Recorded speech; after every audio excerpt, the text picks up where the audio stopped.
just to give a quick picture of where we're at, I think a lot of people, certainly the Occupy movement, have a very strong feeling that the more we can arrange things locally, the more there's a sort of principle of subsidiarity and power, which means giving power to local communities, actually energising democracy. The more that happens, the better.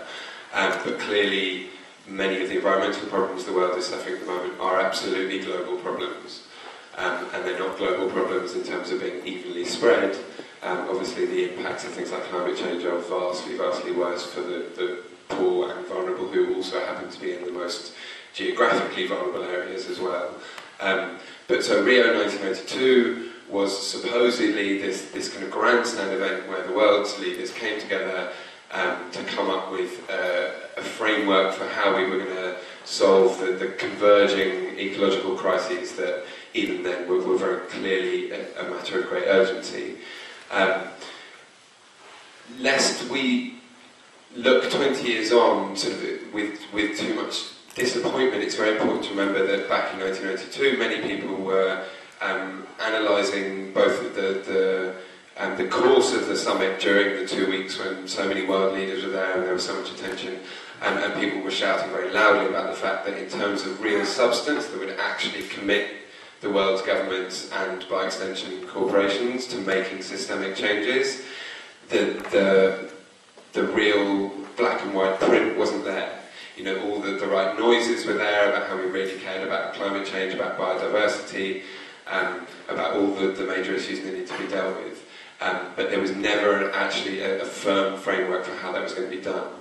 And so it's little surprise, really, that 20 years on, without having tackled the basic economic drivers of the global economy, which since the beginning of capitalism has had very, very little to do with the ecology on which it depends. And this, I think, is the most sort of fundamental insanity of the world that we live in. You know, to have an economy that isn't keyed into the ecology that it depends on is obviously crazy, and the clue is in those two words. Eco means something like home in Greek. Nomi means something like law, and the logi bit in ecology is, you know, something like logic. So very clearly, if the law of the home, the economy, is not based on the logic of the home, the ecology, then we're in trouble. And the extent to which we're in trouble has become incredibly painfully clear, more so than mainstream scientists had imagined. Certainly 10 years ago, if you look at something like climate, the IPCC wasn't predicting the level of huge destruction we're already seeing from crop-destroying rains, from droughts, from floods, etc. So things have come on a very, very long way in those 20 years. And the pretty much absolute failure to really face any of the ecological crises we've had is why it's so important to focus on this meeting appropriately, i.e. as the sham that it is. Now, a lot of people in civil society attempted to say, well, you know, clearly it's such a sham, what's the point in focusing on it? A bit like the Conference of Parties for climate change, known as the Conference of Polluters by a lot of people.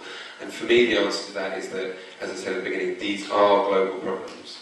We simply have no solution, given the timeframes we have to work in, other than to come up with global frameworks that actually deal with these problems. And it's a very, very steep hill to climb, because we are talking about tens of trillions of dollars of power, money, and political influence, both direct and indirect, that are pushing us in the wrong direction.